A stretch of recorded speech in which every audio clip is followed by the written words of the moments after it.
కృపాసంపన్నుడా మా రక్షక యేసయ్య, మీ పాదాలు పరికరి స్తుతులు స్తోత్రాలు తండ్రి. మహోన్నతుడా, పరమందు ఆశీర్వాదంగా ఉన్న గొప్ప దేవ, మీకే వేలాది స్తుతులు స్తోత్రాలు. ఈ 40 రోజుల శిలువ శ్రమ ధ్యానాలలో ప్రతిరోజు తండ్రి మీ పాసంలో పరిశుద్ధమైన జీవితంతో ముందుకు సాగే గొప్ప విధానంలో మమ్మల్ని నడిపిస్తున్నందుకు కూడా మీకే వేలాది స్తుతులు స్తోత్రాలు తండ్రి.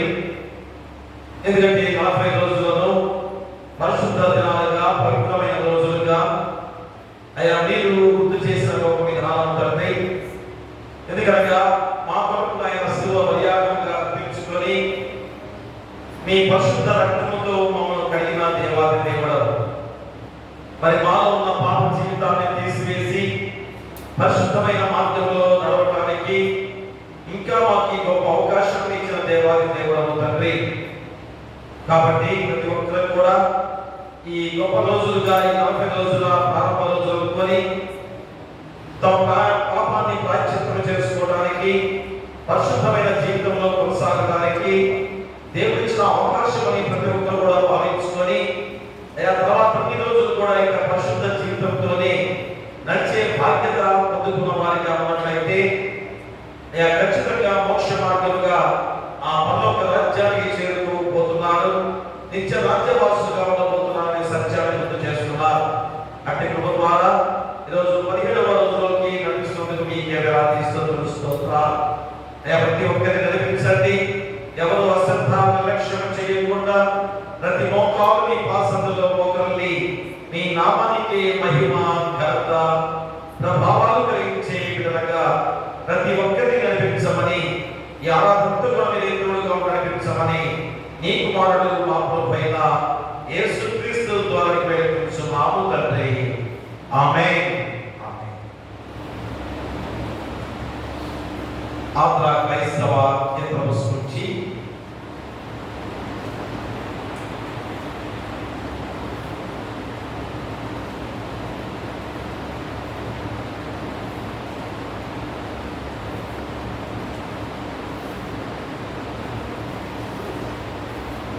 రెండు 202వ కీర్తన, కల్వరికి చేరు నమస్కారం.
Rela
యొక్కయు పరిశుద్ధాత్మ యొక్కయు నామమున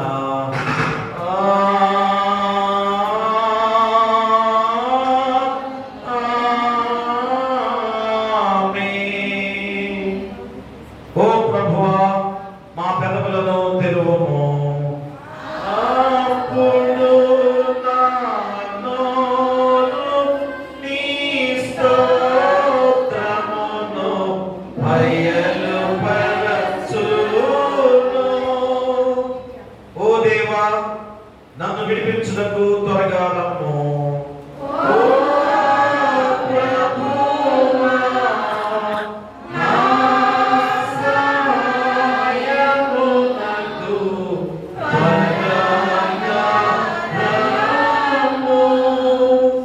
తండ్రికిని కుమారుడికిని పరిశుద్ధాత్మకును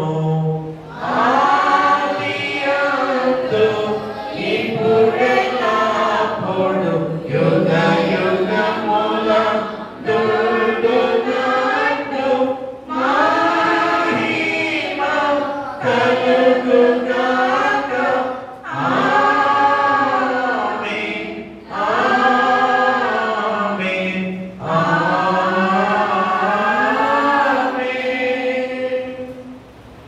ఉత్తర పంచుతులుగా 81వ సంకీర్తన మన మధ్యలో శ్రీమతి వాసమండ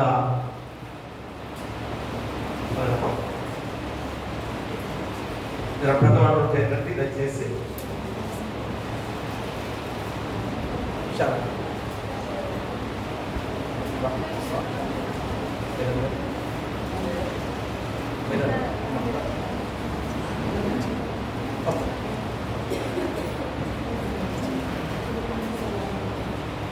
ఎనభై 81వ సంకీర్తన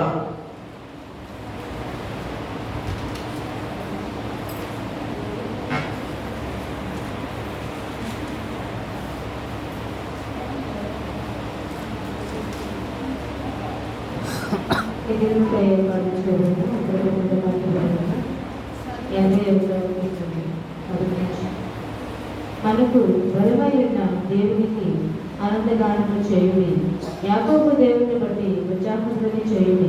కీర్తన ఎత్తుడి, కిలకత పెండ పండుగొనుడి, స్వరమండలమును మనోహరమైన సితారాను వాయించుడి. అమావాస్య నాడు కుమ్ముడి, మనము పండుగ ఆచరించు దినమగు పున్నమి నాడు కుమ్ముడి.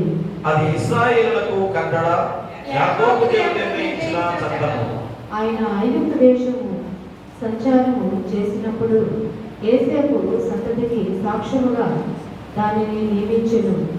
అక్కడ ఈ నెరుగని భాష విని వారి భుజం నుండి నేను బరువుగా విప్పగా, వారి చేతులు మోకాలు కప్పనెత్తకుండా విడుదల పొందారు.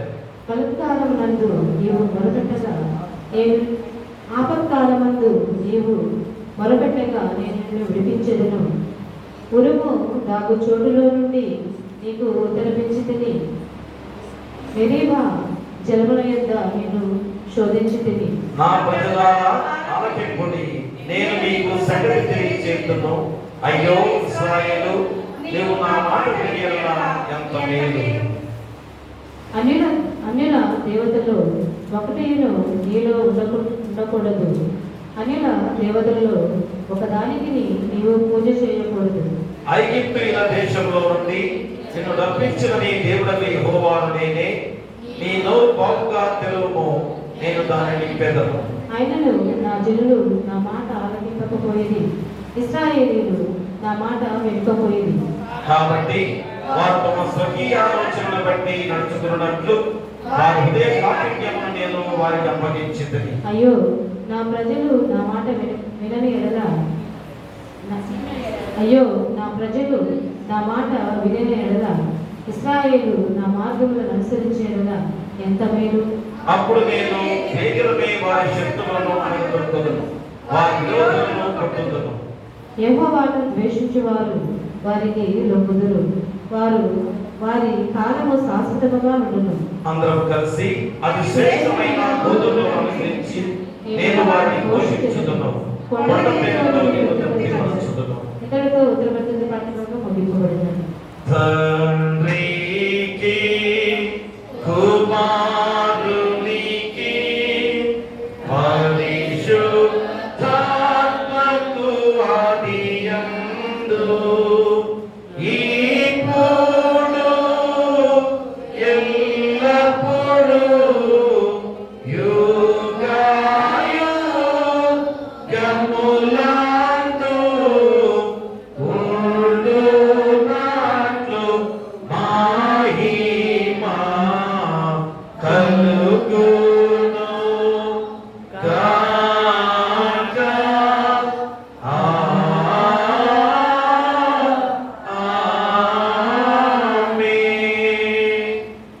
40 రోజుల సమకాల ధ్యానంలో ప్రత్యేకమైన లేఖన భాగముగా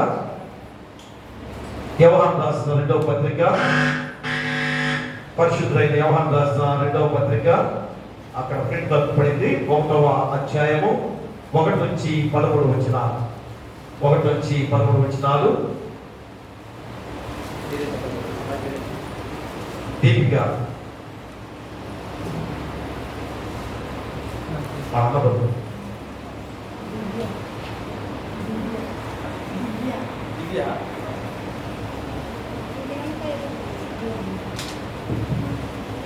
ఏర్పాటు చేయబడిన పత్రికా పాఠ్యభాగము యోహాను రాసిన 2వ పత్రిక 1వ అధ్యాయం 1 నుండి చివరి వరకు.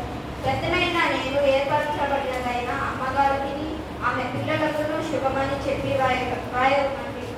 నేను మాత్రమే కాక సత్యము ఎత్తిన వారందరూ మనలో నిలుచుచు మనతో ఎల్లప్పుడూ ఉండు. సత్యమును బట్టి మిమ్మును నిజంగా ప్రేమించుచున్నాను. సత్య ప్రేమలు మన యందుండగా తండ్రి అయిన దేవుని యొద్ద నుండి, తండ్రి యొక్క కుమారుడకు యేసుక్రీస్తు వద్ద నుండి కృపయు కనికరము సమాధానము మనకు తోడుగాను. తండ్రి వలన మనకు ఆజ్ఞను పొందిన ప్రకారము నీ పిల్లలలో కొందరు సత్యము అనుసరించి నడుచుచుండుట కనుకొని బహుగా సంతోషించుచున్నాను. కాగా అమ్మ, క్రొత్త ఆజ్ఞ నీకు రాసినట్టు కాదు కానీ మొదట నుండి మనకు కలిగిన ఆజ్ఞయే రాయొచ్చు. మనము ఒకరినొకరు ప్రేమింపవాలని నేను వేడుకొనుచున్నాను. మనం ఆయన ఆజ్ఞల ప్రకారము నడుచుటయే ప్రేమ. మీరు మొదటి నుండి వినిన ప్రకారము ప్రేమలో నడుచుకొని వాళ్ళను అనున్నదే ఆ ఆజ్ఞ. యేసుక్రీస్తు శరీరధారి అయి వచ్చెనని మోపుకొనిన వంచకులు అనేకులు లోకములో బయలుదేరి ఉన్నారు. అట్టివాడే వంచకులను క్రీస్తు విరోధి అయిన ఉన్నాడు.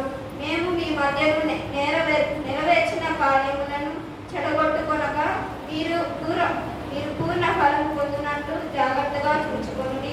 క్రీస్తు బోధ ఎందు నిలిచి ఉండగా దానిని విడిచి ముందునకు సాగు ప్రతివాడును దేవుని అంగీకరింపనివాడు. ఆ బోధ ఎందు నిలిచి ఉన్నవాడు తండ్రిని కుమారుని అంగీకరించువాడు. ఎవడైనా ఈ బోధను తేక మీ యొద్దకు వచ్చిన ఎడల వానిని మీ ఇంట చేర్చుకోవద్దు. శుభమని వానితో చెప్పవద్దు. శుభమని వానితో చెప్పువాడు వాని దుష్టక్రియలలో పాల్వాడను. అనేక సంగతులు మీకు రాయవలసి ఉండియు సిరాతోను కాగితంతోను రాయ మనసు లేక మీ సంతోషము పరిపూర్ణముగినట్లు మిమ్మును కలుసుకొని ముఖాముఖిగా మాట్లాడ నిరీక్షించుచున్నాను. ఏర్పరచబడిన నీ సహోదరి పిల్లలు నీకు వందనములు చెప్పుచున్నాను. ఇంత పర్యంతం. ఓ ప్రభువా, మమ్మల్ని కనికరింపుము. దేవునికి స్తోత్రము కలుగును గాక. మన మధ్యలో అమ్మగారు గుంటూరు నుంచి, మేడం గారు హెఫ్సేబా గారు మన మధ్యలో ఉన్నారు. మరి పోయిన సంవత్సరం కూడా మరి పరిశుద్ధ వారంలో మనకు వచ్చి ఉన్నారు. మరి చక్కటి వాక్యాన్ని మనకు అందించడానికి ఎంత ప్రయాసంతో కూడినా కానీ దేవుని పరిచర్యలో వారి ముందుకు సాగడానికి ఎంత ఆతృతతో మరి మనం అడిగిన వెంటనే కాదనకుండా మరి మన మధ్యకి వచ్చి వాక్యాన్ని అందించడానికి మన మధ్యకి వచ్చిన అమ్మగారు మేడం గారికి సర్వనామం తెలియజేసుకుంటూ మరి ప్రార్థనలో నడిపించడానికి పోపూరి రత్నకుమారి గారి నుంచి ప్రార్థనలో నడిపించవలసిందిగా కోరి ప్రార్థిస్తున్నాం. దయచేసి కూర్చోండి. మేడం గారు మన మధ్యలో వాక్యాన్ని అందించడానికి రావాల్సిందిగా కోరి ప్రార్థిస్తున్నాం.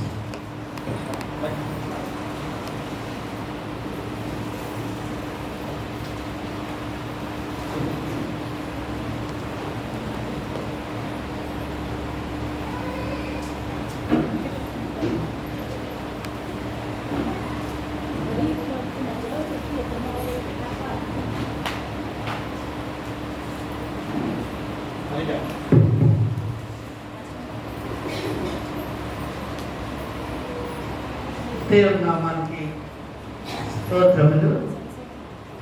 వేదికగా అలంకరించిన అయ్యగారికి, పెద్దలకు, మరి కూడి వచ్చిన మీ అందరికీ, నా సోదరులకి, మీ అందరికీ నా వందనాలు. బాగున్నారా? పోయిన సంవత్సరం మిమ్మల్ని చూశాను, మళ్ళీ ఇప్పుడు చూసే ధన్యతను దేవుడు ఇచ్చాడు. అందుని బట్టి మీకు వందనాలు తెలియపరుస్తున్నాను. చిన్న ప్రార్థన చేసి వాక్యం ప్రారంభం. స్తోత్రం నాయన, మహాగణుడా, మహోన్నతుడా, పరిశుద్ధుడా, జీవాధిపతి, మీ పరిశుద్ధ పాదాలకు వందనాలయ్యా.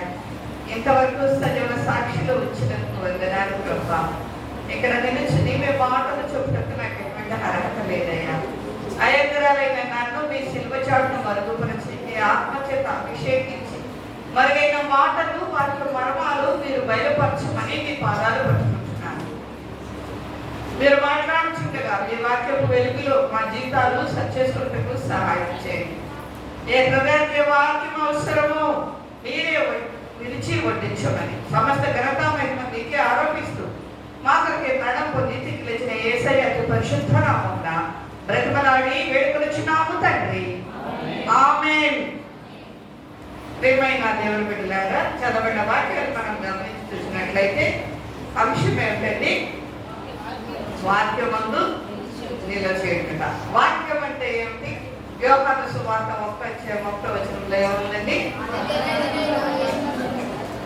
ఆది యందు వాక్యం ఉండెను,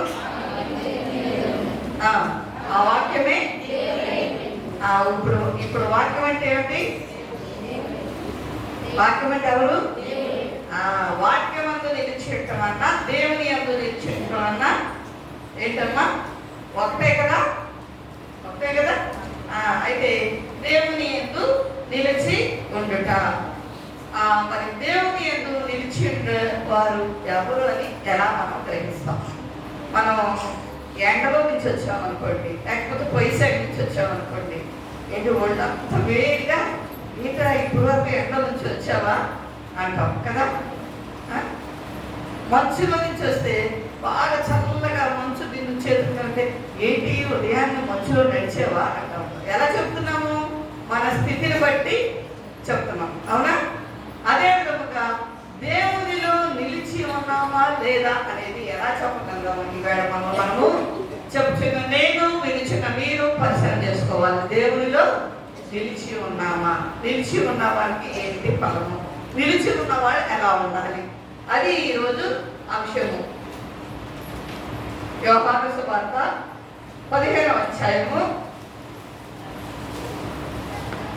4వ వచనంలో ఏమని రాయబడి ఉందంటే, నా యందు నిలిచి ఉండుడి, మీ యందు నేనును నిలిచి ఉండును.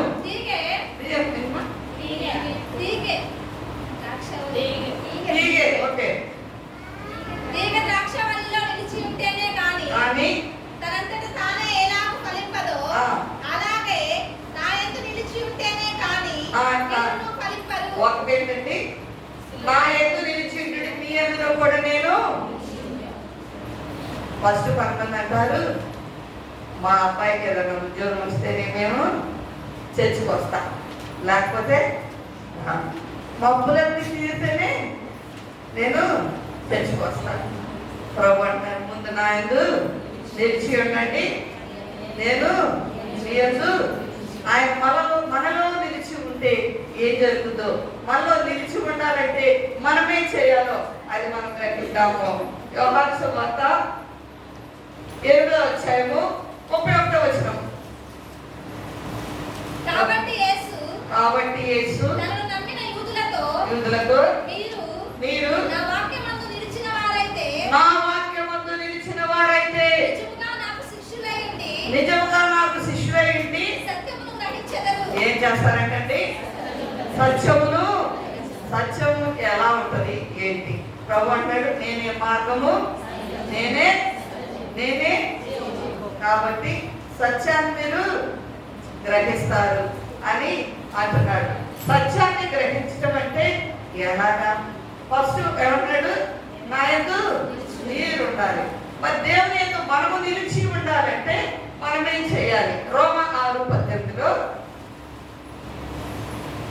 నేను అప్పుడు సత్యము మిమ్మల్ని విమోచింపబడి 8:30 ఏమండి? నా శిష్యుల సత్యాన్ని గ్రహిస్తారు, అప్పుడు సత్యము మిమ్మల్ని ఏం చేస్తుందండి? స్వతంత్రులుగా చేస్తుంది.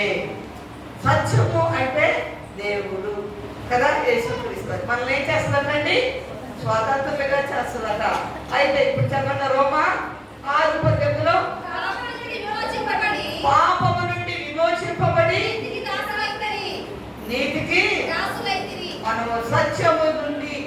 మనం సత్యాన్ని గ్రహించాలి అంటే ఫస్ట్ ఏం చేయాలంటే పాపాన్ని నుంచి విమోచింపబడాలి.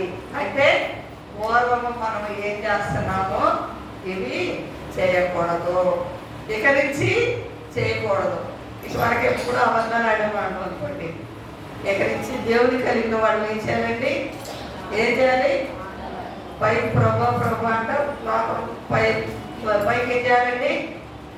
అమ్మ ఈ చీరతో కొన్నామంటే ఏంటండి, అది కూడా కొంతమంది చెప్పాలి, అబద్ధమే చెబుతారు కదా.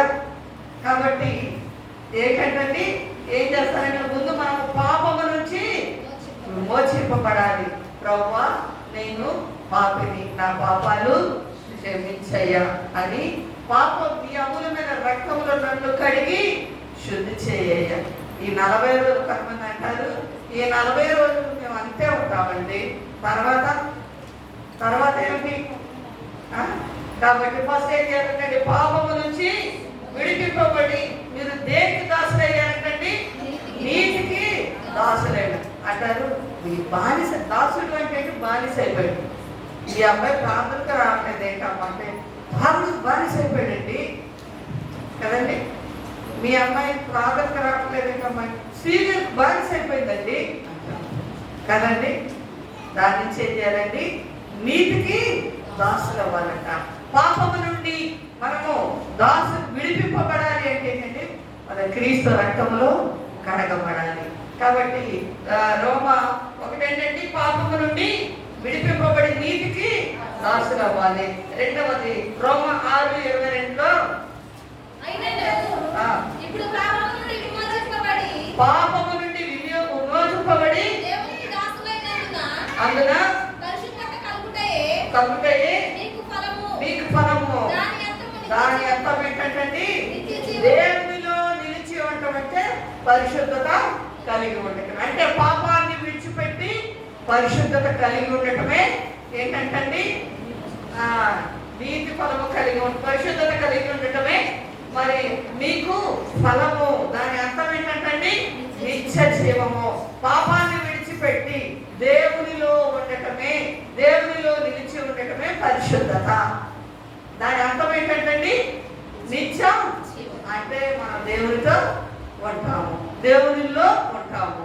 లేకపోతే పాపాన్ని విడిచిపెట్టుకోకుండా నువ్వు ఎన్ని పాటలు పాడినా, ఎంత చర్చి కట్టడానికి డబ్బులు ఇచ్చినా, లెక్క డేస్లో అందరికీ టీలు ఇచ్చినా, అందరికీ మరి పలహారాలు ఇచ్చినా ఏంటండి పాపాన్ని విడిచిపెట్టుకోకుండా పరిశుద్ధత లేనట్లే, దేవునిలో మనము నిలిచి ఉండనట్లే. ఒకటేంటంటే పాపాన్ని విడిచిపెట్టాలి, 2 మనము పాపమును విడిచి దేవునికి దాసులై పరిశుద్ధత కలిగి ఉండాలి. 3వది ఏంటంటే రోమా 14:14-17లో దేవునిలో నిలిచి ఉంటే దేవుని ఆత్మ చేత నడిపింపబడతాము.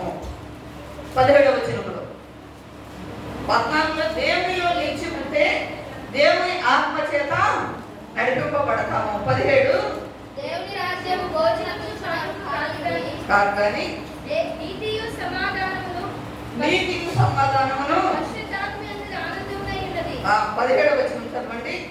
దేవుని రాజ్యము భోజన దూషణ పాలు కానీయుడి. దేవుని రాజ్యము భోజనమును పానమును కాదు కానీ నీతియు సమాధానమును. రోమా 8:17 అమ్మా. మనము పిల్లలమైతే వారసులము అనగా దేవుని వారసులము. ఏంటంటే మనము పిల్లలమైతే ఏంటంటే వారసులము. ఎవరికండి? దేవునికి వారసులం. నా కొడుకండి, నా కొడుకండి. ఇందాకేమన్నారు? ఎవరైతే దేవుని అంగీకరిస్తారో యోహాను 1:12 ఏముందండి? తల్లి అందరూ అంగీకరిస్తారో వారు అందరికీ అనగా దేవుని కుమారులు కుమార్తెలకు ఏమిచ్చాడంటండి? అధికారము ఇచ్చాడట. కాబట్టి మనం ఎవరమంటండి? దేవునిలో నిలిచి ఉంటే ఏంటంటే మనం ఎవరమి దేవునికి ఎవరైనా ఉండాలండి ఆస్తికి వారసులు అంటారు. వాళ్ళు పుట్టిన పిల్లలు మేము ఉన్నామండి అంటారు కదా. మరి దేవునికి వారసులు మనకి మనం ఏం చేయాలి? ఆయన రక్తములో కడగబడాలి, పాపా నుంచి విమోచింపబడాలి. అందుకని దేవుని వారసులం, ప్రేమ నివాసులము, నవయుగ సైనికులం, పరలోక పౌరులము. హల్లెలూయా. నవయుగ సైనికులం, పరలోక పౌరులము, దేవుని వారసులం. హల్లెలూయా. ఒకటేంటండి, దేవుని వాక్యమందు నిలిచిన వారైతే సత్యాన్ని గ్రహిస్తారు. సత్యంలో ఉన్న వారు పాపాల నుంచి విడిపింపబడి నీతికి దాసులవుతారు. 2, మరి పరిశుద్ధత కలిగి ఉంటారు. 3వది, ఆయనకు వారసులము అవుతాము. ఇది ఎప్పుడు? వాక్యమందు నిలిచిన వారు శిష్యులై సత్యాన్ని గ్రహిస్తారు. 2వది, వాక్యమందు నిలిచిన వారైతే బహుగా ఫలిస్తారు. యోహాను 15వ అధ్యాయము నా యందు మీరును మీ యందు నా మాటలను 4వ వచనం. ఎవడైనను చదవమ్మా. నా యందు మీరు నా యందు నిలిచి ఉండి మీ యందు నా మాటలను నిలిచి ఉండిన ఎడల మీ యందు నా మాటలను నిలిచి ఉన్న ఎడల మీకేది ఇష్టమో అడుగుడి, మీకేది ఇష్టమో అడుగుడి, అది మీకు అనుగ్రహింపబడును. అది మీకు అనుగ్రహింపబడును. ఏంటండి? ఏం నిలిచి ఉండాలండి? నా యందు మీరును మీ యందు నా మాటలను నిలిచి ఉంటే మీకేది ఇష్టమో. మన దేవుడు చెప్పింది అనుకోకుండా పిల్లలు చదువుకుంటారు కదా, 10th క్లాస్, ఏమంటారు? అయ్యా నువ్వు ఫస్ట్ క్లాస్ వచ్చావంటే బాగా చదివి నీకు సైకిల్ కొనిస్తా అంటారు. అవునా? ఎప్పుడు తండ్రి చెప్పింది పిల్లలు విన్నప్పుడు. మరి వాడు చదవకోకుండా మంచి మార్కులు రాకోకుండా నా సైకిల్ కొనిలేదు నాన్న అని ఎట్లా అడుగుతాడు? మనం కూడా ఆయనలో నిలిచి ఉండాలట, ఆయనలో ఫలించాలట. అప్పుడు మనకి ఏది ఇష్టమో అది అడగండి. అప్పుడు మీకు అది. నేను 7 వారాలు ప్రార్థన పెట్టుకున్నానండి, ఏం ఫలితం లేదండి. నువ్వు బూతులు మాను, భర్తను సతాయించడం మాను, అత్తగారికి అన్నం పెట్టవు. మీ వెంగళాయ పట్టుకొని చాలా మంచోడు, నాకు ఇదేమో చౌడువారం, చౌడువారం చాలా మంచోడు, అలా చేయట్లే. కాబట్టి అలా చేసుకోకుండా 7 వారాలు ప్రార్థన పెట్టుకున్నా, 14 వారాలు ప్రార్థన పెట్టుకున్నా, నా యందు ఫలించకపోతే ఏంటండి? మీరు నా యందు నిలిచి ఉంటేనే ఏది ఇష్టమో అది అడగండి, అప్పుడు మీకు అది అనుగ్రహింపబడుతుంది. నేను చెప్తున్న సాక్ష్యం. మరి 10th క్లాస్ ఒకటే చెప్తున్నా తల్లులకి, 10th క్లాస్ ఉన్న తల్లులకి, పిల్లలు ఉన్న తల్లులకి. నేను ఒక పాపని 10th క్లాస్లో దించి వస్తా, ఆ బ్యానర్ మీద పేరు వేసాను. ఏంటి? 10కి 10 వచ్చిన వాళ్ళ పేర్లు అని రాశాను. ప్రభుని అడిగా, అయ్యా నా కూతురు పేరు కూడా దాని మీద వేసేటట్టు చేయాలి. గుడ్డిగా అంటే సరిపడ్డా? కాదు కదా. ఆయనలో ఏముండాలండి? నిలిచి ఉండాలి. అది రోజు ప్రార్థన చేస్తా, దాని మీద చెయ్యి పెట్టి 91వ కీర్తన 7 సార్లు, 20వ కీర్తన 7 సార్లు నీ కోరికను సిద్ధపచేసి నీ ఆలోచన యావత్తు సఫలపరచుగాక. 91వ కీర్తన ఏంటది? Very good. చాలా ఇలాంటి ఉంటారు. పాస్టర్ గారు మిమ్మల్ని బాగా తప్పిక చేస్తున్నారు. అయితే అలా 7 సార్లు మా నాన్నగారు చనిపోయారు. ఆ టైంలో కూడా అక్కడ ఉండగా నేను ఇంట్లోకి వెళ్తే చేతుల్లో పెట్టి ప్రార్థన చేస్తూనే ఉన్నాను. అయితే దేవుడు, అయ్యా నా ప్రభా ప్రార్థన ఆలకించవా అని అంటే దేవుడు ఏం చేశాడు? చూపించాడు, కానీ పేరు చూపించట్లా. 10/10 చూపిస్తున్నాడు, కానీ పేరు చూపించట్లా. సంగతి మరుగుపరచుట యెహోవాకు ఘనత. అయితే నా ఫోన్లో కనపడుతుంది, కానీ పేరు కనపడట్లా.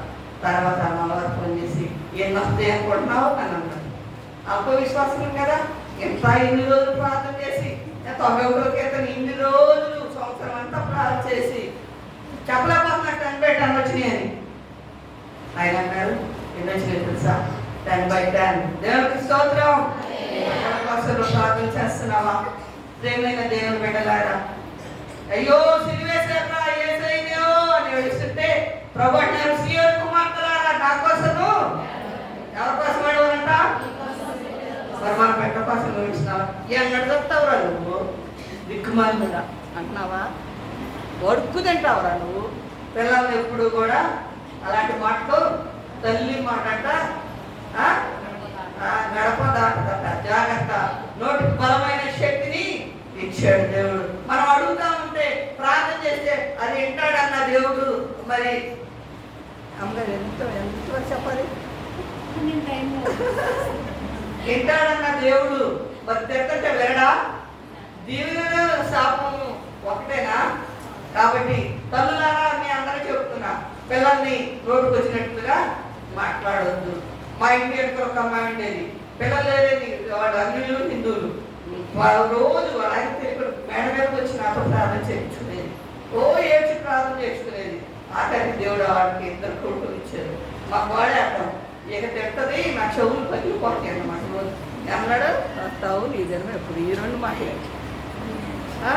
అప్పుడు నేను ఆమె చెప్పాను, వాళ్ళ అత్తగారు వచ్చి అమ్మ నువ్వన్నా చెప్పమ్మా ఇంకేంటంటే, నేను ఇది చెప్పా, అమ్మాయి నువ్వు ఏమని ప్రార్థన చేయించావు? ఇందుకోసమేనా అని. కాబట్టి తల్లులారా, దేవుడు ఈ దినము హెచ్చరిస్తున్నాడు, మన బిడ్డలకు దీవించండి, బిడ్డల కోసం ప్రార్థన చేయండి, రేయి మొదటి జామున కన్నీరు కార్చండి. కాబట్టి ఏంటండి, ఆయన ఎందుకు నిలిచి ఉంటే ఏంటండి, చదవండి, మీరు ఏది ఇష్టమో అడుగునేది. 5వ వచనం చదవమ్మా. ద్రాక్షావల్లి నేను, తీగలు మీరు. ఎవడు నా యందు నిలిచి ఉండునో, నేను ఎవరి యందు నిలిచి ఉండునో, ఎవరైనా నిలుస్తారో వాడు బహుగా ఫలించును. ఎట్లా ఫలిస్తాడంటండి? బహుగా ఫలిస్తారు. కొంతమంది బహు అంటారు, బహుగా. బహు ఉందండి, భలే ఉన్నట్టండి, అంటే బహుగా ఫలిస్తారట. కాబట్టి ప్రియమైన దేవుని బిడ్డలారా, నీవు దేవునిలో నిలిచి ఉంటే, దేవుని మాటలు నువ్వు గైకొంటే, దేవుడు ఏమంటున్నాడండి? చదవండి, ఎఫెసీ పత్రిక 5వ అధ్యాయము 1వ వచనం నుంచి. కావున మీరు ప్రియులైన పిల్లల వలె దేవుని పోలి నడుచుకోండి. క్రీస్తు మిమ్మల్ని ప్రేమించి పరమవాసుడిగా ఉండినట్లు మన కొరకు తను తాను దేవునికి బలిగాను.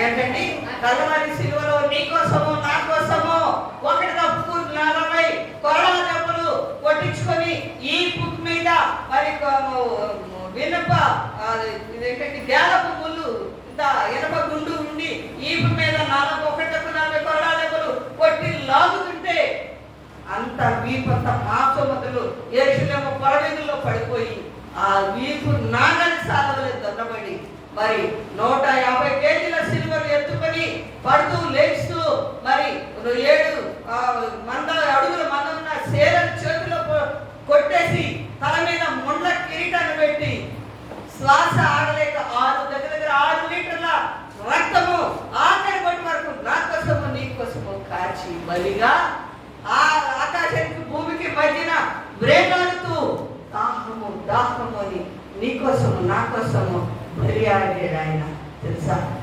అందుకే మనం ఈ శ్రమల కాల ధ్యానము రోజు వాక్యాన్ని వింటాము. ఇవి ఎందుకో తెలుసా? వీక్ గా ఉన్నప్పుడు ఏమంటారంటే, డాక్టర్ దగ్గర పెడితే చాలా వీక్ గా ఉన్నావమ్మా, నువ్వు బీ కాంప్లెక్స్ వేసుకో, క్యాప్షూల్ వేసుకో, ఇంకేం వేసుకోమంటారు, ఐరన్ వేసుకో, గ్లూకోజ్ వాటర్ తాగు, ఏమైనా హార్లిక్స్ తాగు అని చెప్తారు. ఎందుకని? శరీరము బలపడటానికి. ఇది కూడా ఆధ్యాత్మిక అధ్యయన శిక్షణ కాలము. ఆత్మ బలపడాలి కాబట్టి 40 రోజులు మనము దేవునిలో బలపడాలి.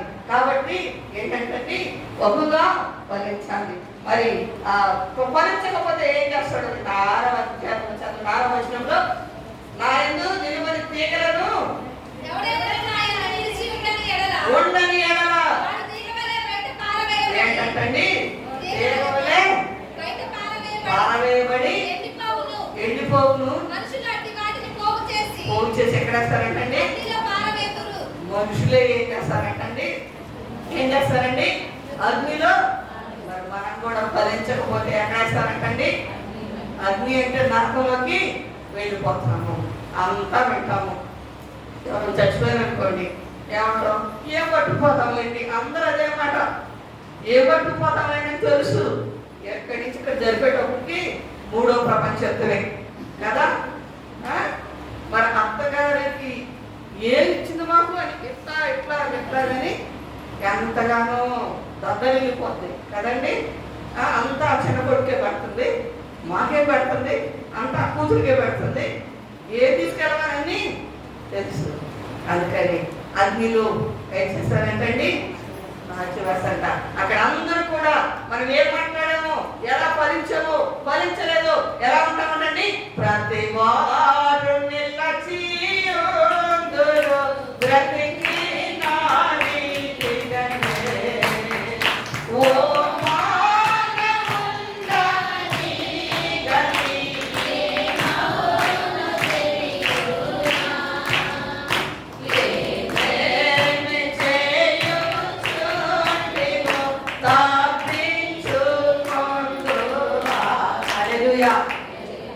అందరట బ్రతికేట్టుగానే పక్కన జాకెట్ కోసుకొచ్చావు, అది మొత్తం చౌడవరం అందరూ ఉంటారంట. పక్కన మిరపకాయలు అన్ని కుప్ప తీసుకొచ్చి నీ పొలం వేసుకున్నది అందరూ ఉండగానే చూపిస్తాడంట దేవుడు కదండి. నిమ్మకాయలు గవ్వు కోసుకొచ్చావు, లేకపోతే పూలు కోసుకొచ్చావు, పొలాలన్నీ ఆడకి తీసుకొచ్చి ఇక్కడ వేసుకున్నావు, ఈ సరిహద్దులు అటు జరిపేసావు పొలం, అన్నీ కూడా చూపిస్తానే ఉంటాడంట దేవుడు. ఎప్పుడండి? ఆయన తీర్పు దినమందు. కాబట్టి ఆయన ఎందుకు నిలిచి ఉన్న వాళ్ళు ఎక్కడేస్తాడంటండి. కాబట్టి ఇంకా చదువుతున్నా, ఆయన మీరు నా మాటలో నిలిచి ఉంటే మీకు ఏది ఇష్టమో 7వ వచనంలో అయితే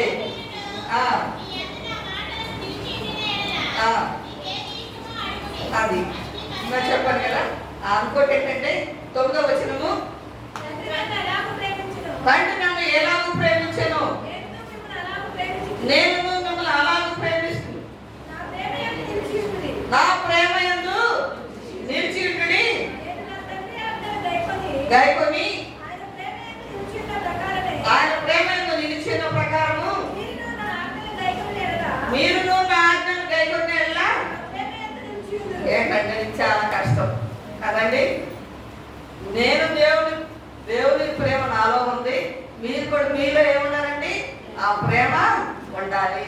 కాబట్టి మీరు ప్రేమిస్తేనే మీరు దేవుడు మీలో ఉన్నాడని తెలుస్తుంది అని వాక్యం చెబుతుంది. ఇందాక కూడా చదివిన వాక్యంలో చదువుతున్నా 1వ పత్రికలో కదండి, ప్రేమ యందు నిలిచి ఉంటాడంట.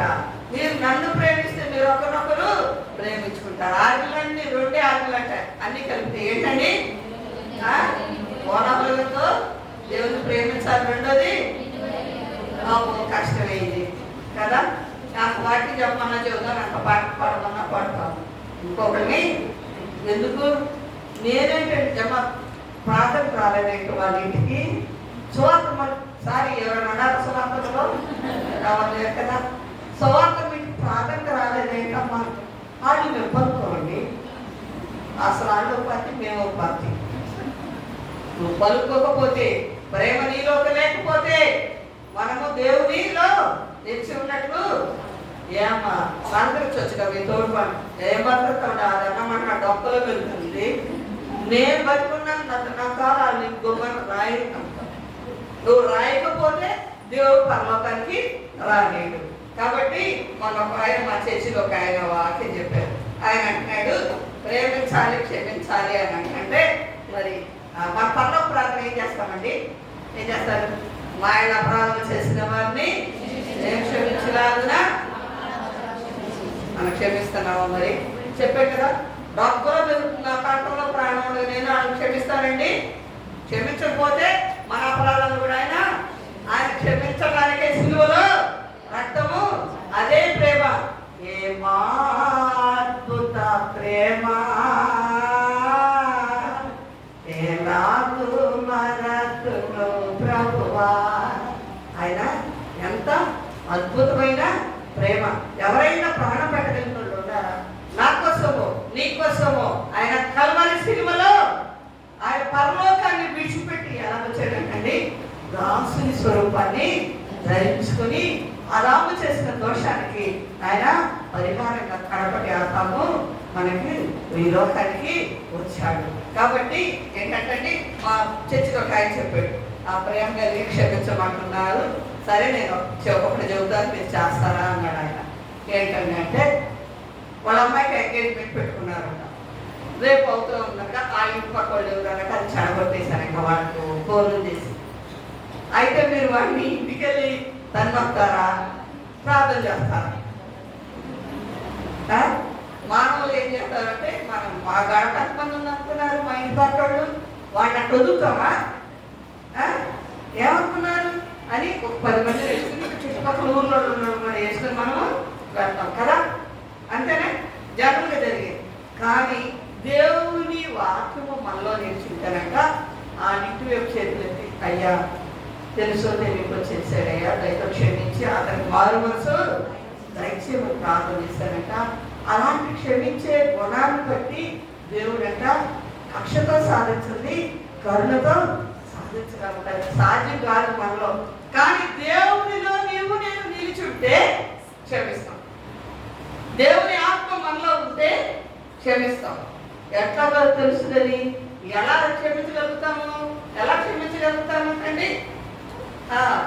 కాబట్టి యోహాను 1:2-14 ఏముంది? దేవుని వాక్యము మీరు నా మాటలు నిలిస్తే, కొలస్సీ 3:12-17 ఏమన్నాడు దేవుడు? యోహాను 14:22-23 చదవండి. యోహాను 14:22-23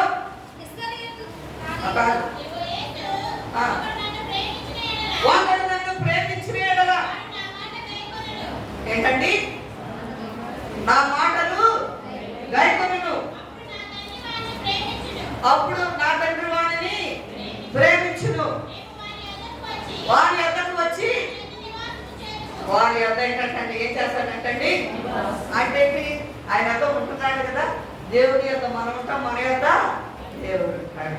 మన ఒక వాక్యం చెప్తా, 3వ మాట క్షమించండి అంటే ప్రేమించండి లేదంటే ఆ కంట గడ్డ వచ్చిందంట. వస్తే ప్రార్థన చేయండి అయ్యారు అని అంటే అంటారంట, అమ్మా నీకు ఎవరికైనా కోపం ఉందా అని అంటాడంట. ఈ గడ్డ పగట్లేదు, ఈ గడ్డ కట్టలేదు, నీకేమన్నా కోపం ఉందా అని అంటే అసలు వస్తుందండి అన్నమాట. ఎవరైనా అసలు చచ్చిపోవాలని పోతున్నానండి, ఎవరైనా మాట్లాడండి. ఎవరండి? అమ్మ నువ్వు నేను క్షమించలేనండి, ఆస్తి అంతా మమ్మల్ని రాసింది. దేవుడు ఏంటండి, నీవు ఆయన జ్ఞానం కలిగి ఉంటే ఐశ్వర్యము ఘనతయు ఆయన ఇస్తాడట. ఆమె దీవిస్తే చాలు నీకు, ఆయన ఇస్తే ఎంత ఇస్తారేమో, రహస్య స్థలమందు మరుగైన ధనాన్ని నీకు ఇస్తాడు. దేవుని మాటలు నీలో నేను చెప్పే ప్రియమైన దేవుని బిడ్డలారా, నీ తల్లిదండ్రులు ఆస్తి ఇవ్వలేదని పగదాడి వ్యాజ్యం మాట్లాడతావేమో, అత్తమామలు ఆస్తి ఇవ్వలేదని వ్యాజ్యం మాట్లాడతావేమో, వాళ్ళు ఇస్తే ఎంత ఇస్తారు, దేవుడు ఇస్తే ఎంత ఇస్తాడో తెలుసా? ఆకాశవాక్యులు యెహోవాను పరమందు నూరంతర ఆశీర్వాదము ప్రియమైన దేవుని బిడ్డలారా. కాబట్టి ఏం చేయాలంటే నన్ను ప్రేమిస్తే నువ్వు నా మాటలు గైకొంటావు, నువ్వు ఒకరినొకరు ప్రేమిస్తారు, నేను నీ వద్దకు వచ్చి నీతో నివాసం అంటున్నాను. కొంతమందికి పాస్టర్, నేను ఒకసారి ఇక్కడ వాక్యం చెప్తుంటే ఆ పాస్టర్ భయం అంటున్నట్ట, అక్కండి మొక్కి నిచ్చేస్తుంది, వాము నేను చెప్పేది తీసుకొచ్చిన అక్క మా చర్చిలో పరిస్థితి ఇది అనుకుని చెప్పాడు. ఎందుకంటే ఆయన బండి ఆయన కొద్ది కారు ఎక్కించుకొచ్చాం, మధ్యలో కూర్చొని చెప్పారు, ఆయన త్వరగా చేస్తుందంట పాస్టర్. అయితే నేను అందు గురించి కూడా ఒక మాట చెప్తాను. తగ్గుతున్నప్పుడంట నాలాగా తెలుసు కాబట్టి 5-6 మందిని పిలిచారట. పిలిస్తే ఈయన ప్రేమ గురించి చెప్తున్నాడట. ప్రేమ గురించి చెప్తా ఏమన్నాడు పద్దాక? యోహాను 3:16 అని చెప్తున్నాడట. చెబుతుంటే ఆయన మోహన్ కంటున్నాడట.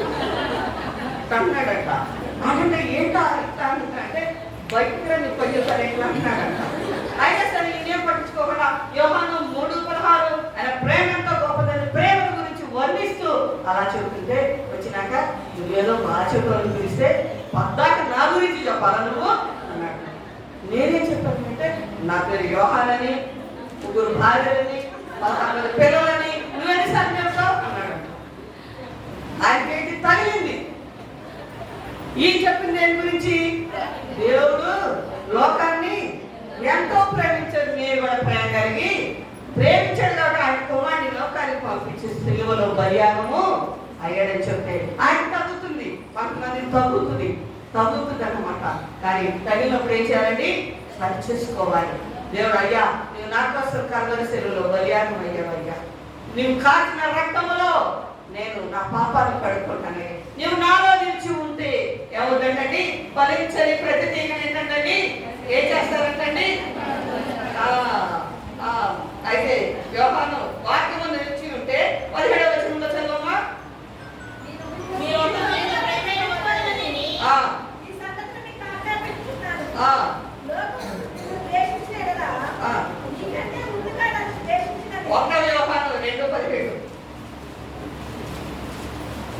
మీరు దృష్టిని జయించి ఉన్నారు, లోకము దాని ఆశలు తప్పించుకోవచ్చునని దేవుని చిత్తమును జరిగించువాడు నిరంతరము నిలుచును. ఏంటంటండి? దేవుని చిత్తం ఏంటి? ప్రభా అని పిలుస్తామండి. మేము పద్దాక అదే మా నోట్లో వచ్చేదే అదండి, చెప్పిస్తానే ఉంటాం.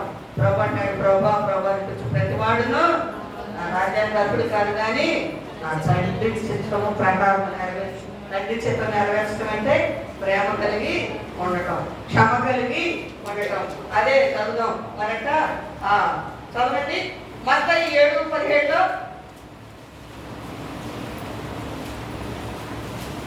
చదవండి మత్తయి 7:17. అలాగనే ప్రతి మంచి చెట్టు మంచి ఫలాలు ఫలిస్తుంది, దాని ఫలాలు ఫలిస్తుంది. 20 చదవండి. అది మంచి చెట్టు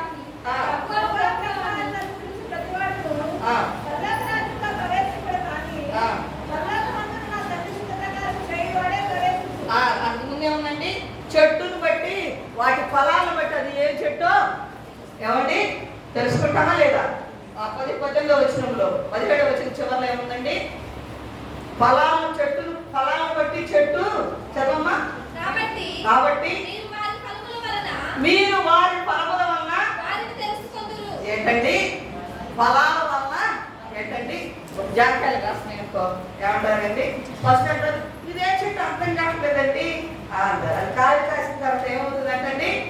ఫలాలను బట్టి ఏమవుతుందంటండి? చెట్టు గ్రహిస్తాం. ఏంటా ఫలాలు? వెలుగు ఫలాలు. చదవండి. అవి మనలో ఉంటాయా లేదా? అప్పుడు దేవుడు మనలో నిలిచి ఉన్నాడా లేదా అనేది మనము చూస్తాం. చదవండి. ఎఫెసీ 5:9 వచనము. మంచితనము, నీతి, సత్యము ఏంటండి? మొత్తం ఏంటంటే ఈ 3 ఫలాలు ఏంటండి? ఇంకా చాలా ఉంటాయి ఆత్మ ఫలాలు. అయితే అసలు ఇప్పుడు ఏంటండి? ఏంటంటే వెలుగు ఫలం ఒకటేంటండి? మంచితనము. ఇంటికి వచ్చారనుకోండి, చుట్టాలు వస్తే తను పెడేసి అవతల వాటిలో కూర్చోవడం మంచితనం అండి. ఎవరైనా దాహం వేసి తెచ్చి మంచినీళ్ళు ఇవ్వమంటే 3 బయట నుంచి మోసుకొస్తారు, నీకోసం పాప తెచ్చా చెల్లెలు అని అంటావా? ఇంకేంటండి? అత్తగారు చమ్మకొచ్చాను, ఏం సంపాదించామని నీకు వేయాలి అంటున్నావా? మంచితనము. అవునండి. మా ఊర్లో మేము ఒకరింటికి వెళ్ళాము, ఫలాలు దాన్ని బట్టి తెలుస్తుంది. మా ఫ్రెండ్ వాళ్ళ ఇంటికి వెళ్తే వాళ్ళ అత్తగారి మనసులో ఉంది. అమ్మగారు ఏంటంటే ప్రైజ్లాడమ్మా అంది. ఏంటంటే మనసులో ఉన్నారండి అన్నది. నాకు ఈ శిక్ష తగును అంది. అదేంటంటే మీరు బాగా ప్రార్థన చేస్తారు అట్లా అంటున్నారేంటి అంటేను అంది. మా అత్తగారి మనసులో ఉంటే నేను చూడలేదమ్మా. దేవుడు 1 సంవత్సరం చూడకపోతే దేవుడు నన్ను 7 సంవత్సరాల మనసులో పడేశాడమ్మ పక్షవాతంతో. ఏది విత్తితే ఆ పంటనే వస్తావు. నీ పొలాలు ఎలా చెప్తారంటండి? ఎలా చెప్తారు? ఆ చెట్టు కాయలు బట్టి మంచితనం ఉంటే నేను నిజంగా దేవుడు పెట్టండి. ఇంటికి ఊరు వచ్చినానండి అన్న మంచినీళ్ళలో లేకపోతే అంత కాఫీయో లేకపోతే అంత పండో పరమో పెట్టండి పంపించదండి. కుదిరితే మటమ్మ ప్రభు నమ్ముకో అని ఎంతసేపు నుంచున్నా సరే మంచినీళ్ళు ఇవ్వకుండా కూర్చోమనుకోకుండా నువ్వు ప్రభు నమ్ముకో, ప్రార్థనకరా, దేవుల్లో ఉండు, దేవుల్లో నిలిచిండు అని 100 మాటలు చెప్పినా సరే మంచితనం అనేది లేకపోతే నీ ఫలము ఫలించదు. రెండవది ఏంటమ్మా? నీతి నీతి కలిగి ఉండాలి. నీతి అంటే యేసు రక్తములో నీతి కలిగినట్టు నోటితో ఒప్పుకోవాలి. యేసు ప్రభువా నేను పాపినని నీవు నేను ఒప్పుకున్నట్లయితే నీతి ఫలాలు కలుగుతాయి. మూడోది ఏంటమ్మా? సత్యము. ఏమ్మా కొందరు ప్రార్థనకి వెళ్ళేది కూడా మొదలు చేస్తారు. ప్రార్థనకి వెళ్ళావా అంటే నేను అనలేదండి. ఏంటది? ఏదో కొంతమంది ఆ ప్రార్థన చేస్తుంటే ఆ సత్యమే చెప్తుందండి. ఇంకొకటి ఆ ప్రార్థన చేస్తే నోరు తెరిచి అబద్ధాలండి. నువ్వు ప్రార్థన చేసి నోరు తెరిచి అబద్ధాలు ఆడుతున్నావా, సత్యం చెప్తున్నావా? దీన్ని బట్టి దేవుడు నీలో నాలో నిలిచి ఉన్నాడో లేదో తెలుసుకుంటాము. ఫలాలను బట్టి ఏంటండి? మంచితనము, నీతి, సత్యము. కొంతమంది సత్యం ఎవరు సత్యం తిన్నట్టు సత్య అని పేరు పెట్టుకున్నాడు అని అసత్యాలు చెబుతారని ఒక ఆయన అన్నాడు. మాతో భలేవాళ్ళండి ఎందుకంటారట్లాగా సువార్తం అని పెట్టుకున్నాన్ని దుర్వార్తలు మోసుకొస్తుందండి అవా పేరు అన్నట్టుగా మనము జీవించాలట. అలెగ్జాండర్ ది గ్రేట్ ప్రపంచానంతా జయించాలనుకున్నాడట. రక్తం రక్తం రక్తం ఒకటే గుడారాల్లో ఉండి చంపుతా ఉంటే వస్తాలతో గుడారంలో కూర్చుని ఉంటాడు. ఏటా ఉంటావు అన్నాడు. నా భయం వేసి వచ్చేసానండి అన్నాడు. నీ పేరేంటి అన్నాడ. అలెగ్జాండర్ అన్నాడట. ఆయన పేరు కూడా అలెగ్జాండర్. యుద్ధాలు చేసే పేరేంటి? అప్పుడు ఆయన అన్నాడట, ఈ అలెగ్జాండర్ పేరు పెట్టుకుని తిరుగులేని వీరుడు ప్రపంచ విజేతగా ఉండాలని నేను యుద్ధాలు చేస్తూ తిరుగులేని చక్రవర్తిని నేను ఉంటే నువ్వు నా పేరు పెట్టుకుని భయం అంటావా? యుద్ధంలో కన్నా వెళ్ళు పేరన్నా మార్చుకో అన్నాడట. కాబట్టి ప్రియమైన దేవుని బిడ్డలారా, మనం దేవునిలో నిలిచి ఉన్నాము. నేను దేవుని బిడ్డనని నీవు చెప్పుకుంటూ దేవుడు నీలో నాలో నిలిచి ఉన్నాడా? నిలిచి ఉంటే ఫలాలు మనము చూస్తున్నామా? ఫలాన్ని బట్టి ఏం చెప్తామండి? చెట్ల గురించి చెప్తాము. మనం చేసే దాన్ని బట్టి ఇవి నిజముగా దేవుని పెట్టేదండి. జమాత్గాని తల్లిదండ్రులు చాలా బాగా చూస్తుందండి. దేవుని బిడ్డలను ప్రేమిస్తుందండి.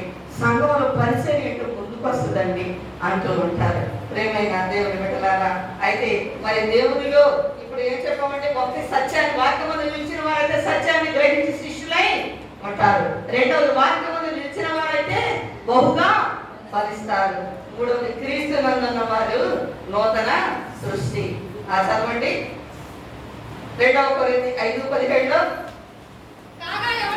కాగా ఎవడైనాను క్రీస్తు నందున్న ఎడల వాడు నూతన సృష్టి, పాతవి గతించెను, ఇదిగో సమస్తమును క్రొత్తవాయెను.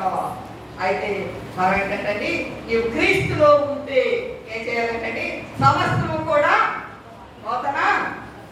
ఇంకొకండి ఏమా అసలు భలే సినిమా తెలియదు, సినిమాకి వెళ్ళిపోయిందండి. కానీ ఇప్పుడండి దేవుడిలో ఉందండి. అసలు ఫస్ట్ వచ్చి ముందు కూర్చోబెట్టదండి అని పాతలంతా ఏమైపోవాలండి? గతించిపోయి సమస్తములు ఏమవ్వాలండి? ఇటువరకు అండి గల్లీ గల్లీ నోరు భయపెట్టుకునేవాళ్ళండి. ఇప్పుడండి ఏంటండి దేవునిలోకి వచ్చిన తర్వాత ప్రార్థనేనండి. పాట పాడుతుందండి, చక్కగా దేవునిలో ఉందండి. ఒక ఆమెట ఇటువరకు పప్పులు ఉండే కదా రోడ్ల మీద, అసలు స్వరం అంతా భయంకరంగా రెండో ప్రపంచం అప్పుడు యుద్ధంగా కొట్లాడుతుంటా. ఈ స్వరాన్ని ఎక్కడో విన్నానే అనుకుంటాను పాస్టర్. సరే లోపలికి పోయి తర్వాత అయితో అయిపోయిందంట. బయట తీసుకుని పాడుతుందంట. ఇందాక నేను రోడ్డు మీద ఉన్న స్వరము ఈ స్వరము ఒకటే అనుకున్నాడు. అంటే ఇక్కడ పాట పాడాము, యుద్ధం చేశాము, ఒకటే అంట. కాబట్టి మనం ఎట్లా ఉండాలండి? పాతవి గతించుకోవాలి, సమర్థమును అవుతున్నాయి. అంటే 1 కొరింథీ 12:2-3 ఏమంటున్నాడండి? మరియు బలహీనతను భయముతోను ఎంతో వణుకుతోను మీ యొద్ద నుండి 1 కొరింథీ 12 మరియు సహోదరులారా, ఆత్మ సంబంధమైన వరములను గూర్చి మీరు ఇదివరకు చదవమా, మీరు ఇదివరకు మోగ విగ్రహములను అనుసరించి ఎటుపడి అటు నడిపించబడితిరని మీకు తెలియను. చేత దేవుని ఆత్మ వలన మాట్లాడవలెను. ఇప్పుడు దేవుని ఆత్మ చేత మీరు మాట్లాడవలెను. 12 వచ్చాము, 2 వచ్చిన 3 వచ్చిన అన్నమాట. మీరు అన్యజనులై ఉన్నప్పుడు ఒక విగ్రహములను ఆరాధించడం ఇటువరకు ఏం చేశారంటండి? మోగ విగ్రహాలను పరిగెత్తారట. ఇప్పుడైతే మీరు దేవుని ఆత్మ చేత మాట్లాడువాడెవడు? ఆ. యేసు శాపగ్రస్తుడని చెప్పడనియు, ఆ. పరిశుద్ధాత్మ వలన తప్ప ఆ. ఎవడునూ యేసు ప్రభువని చెప్పలేడని. చాలు. కాబట్టి రోమా 8:1 క్రీస్తు యేసునందున్న వారికి ఏ శిక్ష విధియు లేదు. ఒక ఆయన అంటున్నాడు, ఒక ఆయన ఏం చేశాడండి బ్రహ్మాండంగా అన్ని పెద్దంట. ఎవరండి? రాత్రి కూడా దేవుడు దగ్గరికి వచ్చి, అయ్యా నేను ఏం చేయాలండి, పరలోక రాజ్యం నిత్య జీవాన్ని స్వతంత్రించుకోవాలంటే ఏం చేయాలని అడిగాడంట. ఏం చేయాలంట? అప్పుడు ప్రభు అంటే యోహాను 3:3లో ఏమన్నాడండి, ఒకడు నీ దేవుడిలో నిలిచి ఉన్నావు అనడానికి నీలో ఏం కావాలంటండి? చదవండి యోహాను 3:3లో. అందుకు యేసు ఒకడు క్రొత్తగా జన్మిస్తేనే కానీ దేవుని రాజ్యములో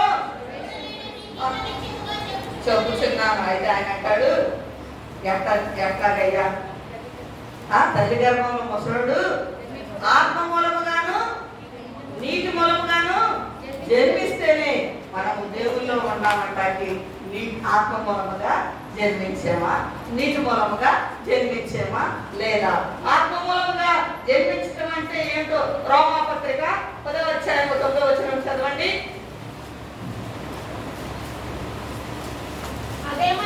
అదేమనగా యేసు ప్రభువని నీ నోటితో ఒప్పుకొని దేవుడు మృతుల్లో నుండి ఆయనను లేపనని నీ హృదయమందు విశ్వసించిన యెడల నీవు రక్షింపబడదు. ఏలైనగా నీతి కలుగునట్లు మనుషుడు హృదయములో విశ్వసించును, రక్షణ కలుగునట్లు నోటితో మనుషుడు ఏంటండి? హృదయంలో విశ్వసించాలంట, నోటితో ఏమని ఒప్పుకోవాలి? యేసు ప్రభువుని ఒప్పుకుంటే కుదరదు. ప్రభువాని ఏమని ఒప్పుకోవాలి? యేసయ్యా నా పాత రోత జీవితాన్ని క్షమించయ్యా, నా గత జీవితంలో నేను లెక్కలేని ఘోర పాపాలు చేశానయ్యా, ఒకవేళ ఏ పాపము చేయకపోయినా జన్మ పాపము ఉందయ్యా అని మనం ఏం చేయాలి? దేవుని సన్నిధిలో నోటితో మోకరించి నోటితో ఒప్పుకుని హృదయంలో విశ్వసిస్తే నీవు అదే ఆత్మ మూలముగా జన్మించడం అంటే ఏంటంటే మనం మోకరించి పశ్చాత్తాపముతో ప్రార్థన చేసినట్లయితే ఏమవుతుందంటండి? దేవుడు మన పాపాన్ని క్షమిస్తాడు. మనం అనుకుంటాము క్షమించినప్పుడు ఇటువరకు ఏం చేశావో ప్రతి ఒక్కటి రీల్ లాగా కనిపిస్తుంది. మీకు మోకరించి ప్రార్థన చేసినట్లయితే నువ్వు చిన్నప్పుడు మరి రూపాయి దొంగతనం చేసావు, ₹10 దొంగతనం చేసావు, జాకాయలు లాక్కొచ్చావు, మరి పక్కన ఇటుకలు తీసుకొచ్చావు, కట్టెలు తీసుకొచ్చావు, సమస్తము దేవుడు నీకు చూపిస్తాడు. ప్రియమైన దేవుని బిడ్డ, నువ్వు మాంసం కూర వేసుకుని పచ్చల కూర అత్తగారికి అక్కడికి వేసి పెట్టావు, ఇవన్నీ కూడా దేవుడు నీకు చూపిస్తాడు. అప్పుడు ఒప్పుకోవాలయ్యా, నిజమేనయ్యా నేను ఘోర పాపము చేశానయ్యా, నన్ను క్షమించు అని చెప్పి ఒప్పుకోవటమే ఏంటంటే ఆత్మ మూలముగా జన్మించటము. మరి నీటి మూలముగా అంటే రోమా 6:4 చదవండి. రోమా 6:4 కాబట్టి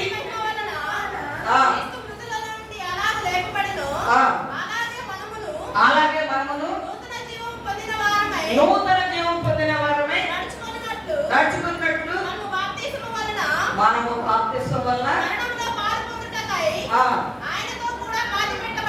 ఆయనతో కూడా అంటే పాత రోత జీవితం ఏమైందండి? పాతి పెట్టబడింది.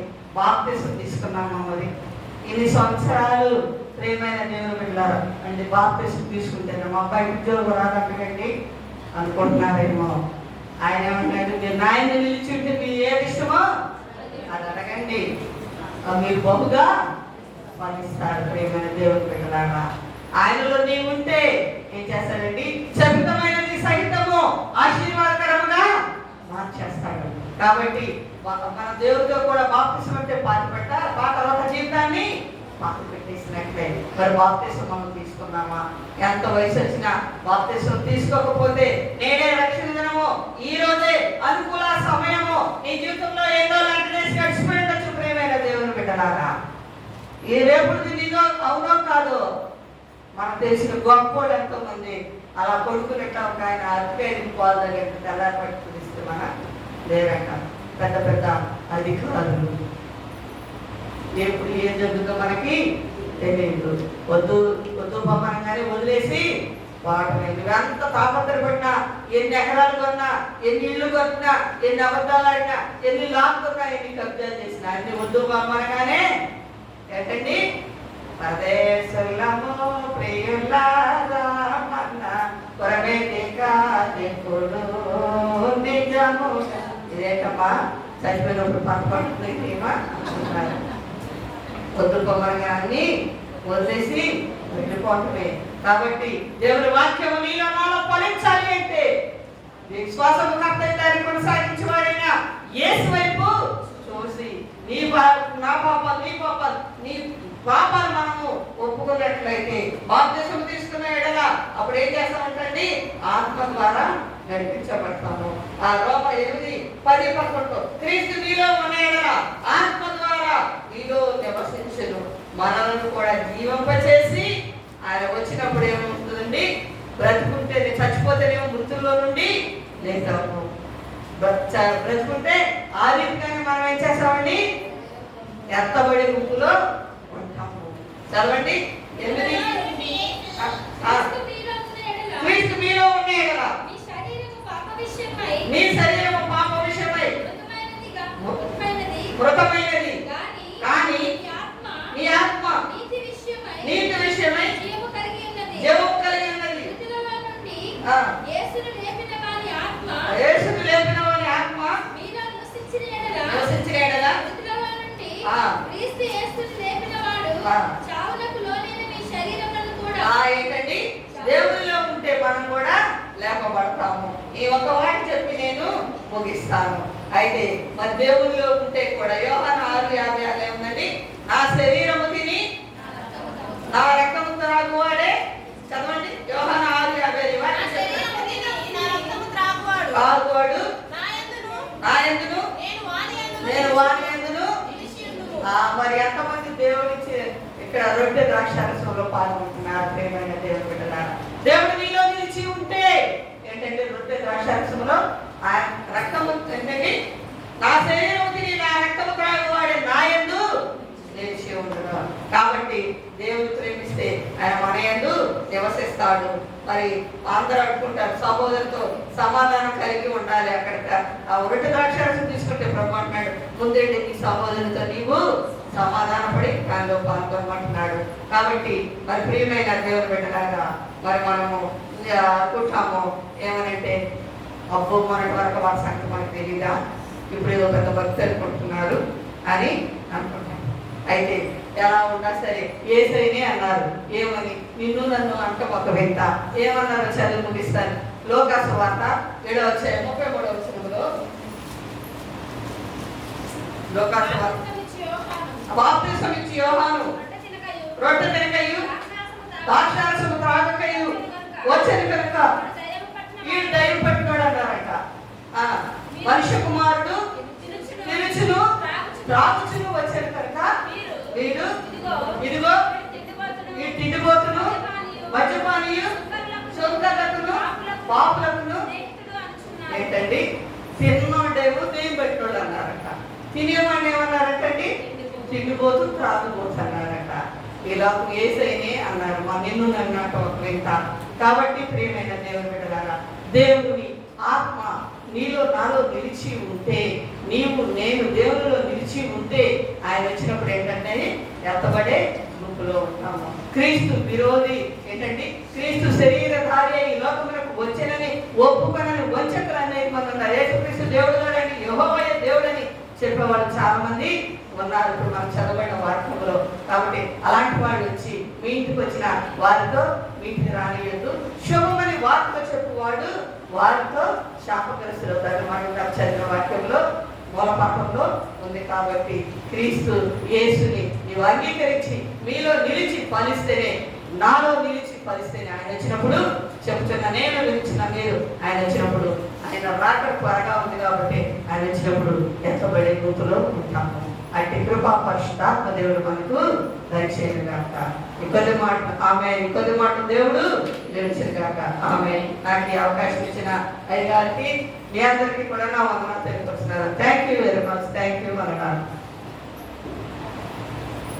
చాలా చక్కటి వాక్యం ద్వారా మరి రోజు ఎందుకంటే నిన్నే మనకి ప్రపంచ స్థైర దినోత్సవం తెలుసుగా మీకు కదా. మరి ఇంటర్నేషనల్ ఉమెన్స్ డేగా మరి జరుగుతున్న సందర్భంలో ఈరోజు మరి మేడం గారు చక్కగా ముగ్గురు మరి మేడం గారు ఎంత చక్కగా ప్రసంగం ద్వారా మరి స్త్రీలు ఎలా ఉన్నారో కూడా మరి వాక్యంలో చెప్పబడిన మాటలు కూడా మీరు గ్రహించున్నారు.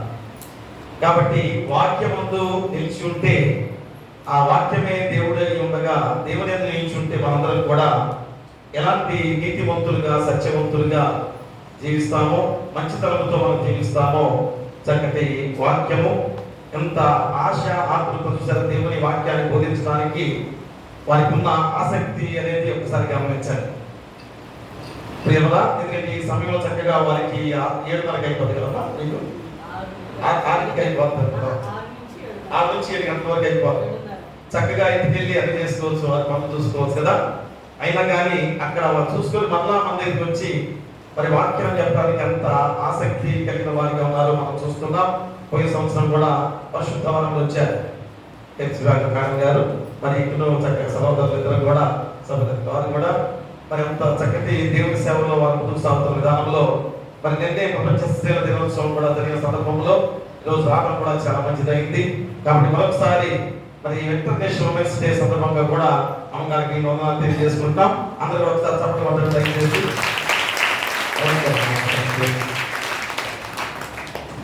కాబట్టి ఈరోజు మనము ఆయనలో నిలిచి ఉన్నట్లయితే మనం మన జీవితాలు ఎంత నీతివంతులుగా సత్యవంతులుగా ఆ మోక్ష రాజ్యానికి చేరుకొని నిత్యరాజ్య వారసులుగా ఉండబోతామనే సత్యాన్ని చెప్పబడిన విధానంలో వారికి వారి కుటుంబాలకు వచ్చేది మీకును మీ కుటుంబాలకు సదాకాలము తోడైనను కాక. ఆమేన్.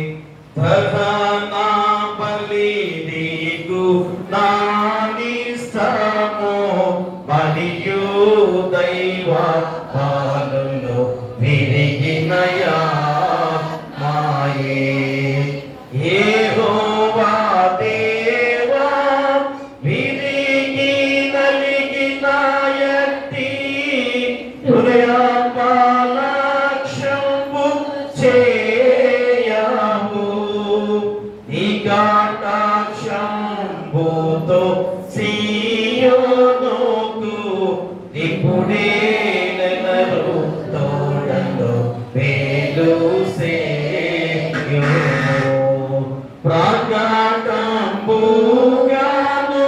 యెరూషలేమునకు ప్రాకారములను కట్టింపుము అంతటా నీతి యుక్తములో బలులు యాగములు సర్వాంగ హోమము ఎంతో ఇష్టము బలిపీఠము మీద ఎన్నో కోడెల జనుల పిలుతురు. ప్రార్థిద్దాము. మహాగరుడా మహాపరిశుద్ధుడా మా మిక్కిలి ప్రియ పరలోకపు తండ్రి, మనకు గమనించిన దాన్ని బట్టి మీకే వేలాది స్తుతులు స్తోత్రాలు.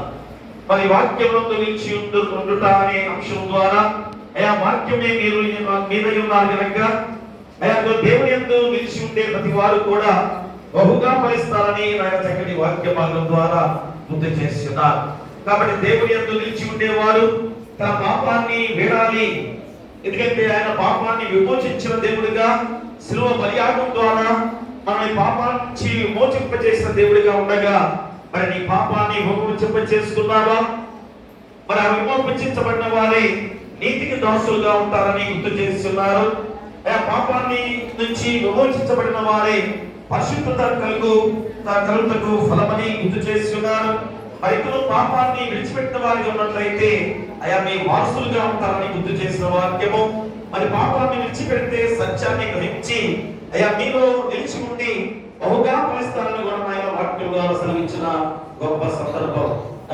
చక్కటి వాక్యాన్ని అందించడానికి గుంటూరు ప్రాంతం నుంచి ఆయన మరి హెప్సిమా మేడం గారు పోయిన సంవత్సరం కూడా ప్రసిద్ధ వారంలో వచ్చి చక్కటి వాక్యాన్ని అందించిన గొప్ప విధానాన్ని బట్టి మీకు స్తుతులు స్తోత్రం. ఎంత ఆసక్తి దేవుని వాక్యాన్ని చెప్పడానికి. మరి ఎందుకనగా అంతటి ఆయన దేవుని యొక్క పరిశుద్ధ నామంలో మేమందరం కూడా నిలిచి ఉండాలి. ఆ పరిశుద్ధ నామంలో ఆయన మిమ్మల్ని గమనించుకుంటూ ఉండాలని ఆయన మీరు సెలవిచ్చిన వాక్య ప్రకారంగా ఆయన మేడం గారు ఎంత ఆసక్తితో ముందుకు సాగుతున్న గొప్ప విధానం. కాబట్టి తండ్రి నాయన మాకు ఎంత ఆస్తి ఉన్నా గానీ, ఎంత అధికారం ఉన్నా గానీ, నా బిడ్డలు ఎంత గొప్పవారుగా ఉన్నా గానీ, అయ్యా దేవుల్లో ఉంటేనే అయ్యా బహుగా ఫలిస్తామని తెలుసుకున్న వారు కనుక అయ్యా దేవుని సేవలో వారి నిత్యము నిరంతరం కూడా ముందుకు సాగుతున్న విధానాన్ని బట్టి నీకే వేలాది స్తుతులు స్తోత్రాలు.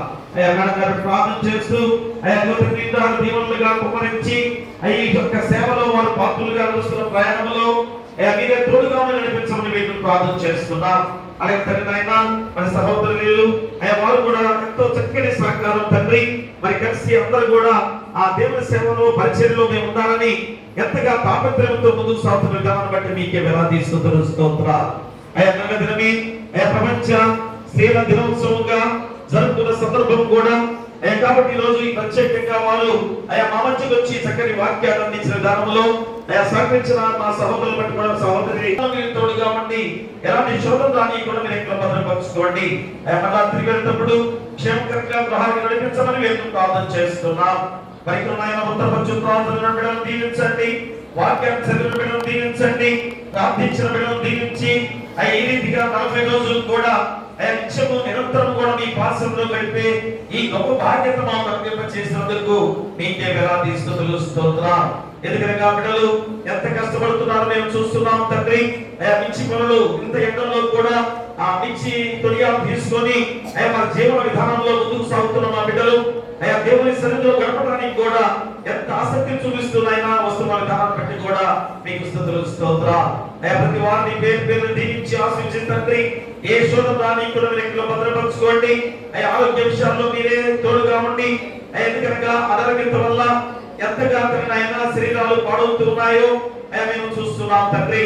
యేసు నామములో గద్దించి మీ హస్తాలతో తాకి ముట్టి స్వస్థపరచమని మేము ప్రార్థన చేస్తున్నాం. అలాగే కష్టమైన పనులు చేసుకునే వారందరికీ కూడా క్షేమకరంగా లాభదాయకంగా నడిపించండి. వ్యవసాయదారులను వ్యాపారస్తులను దీవించి బలపరచండి. పాడి పశువులను పక్షాదులను దీవించండి. పశువుల కాపరులను గొర్రెల కాపరులను దీవించి బలపరచండి.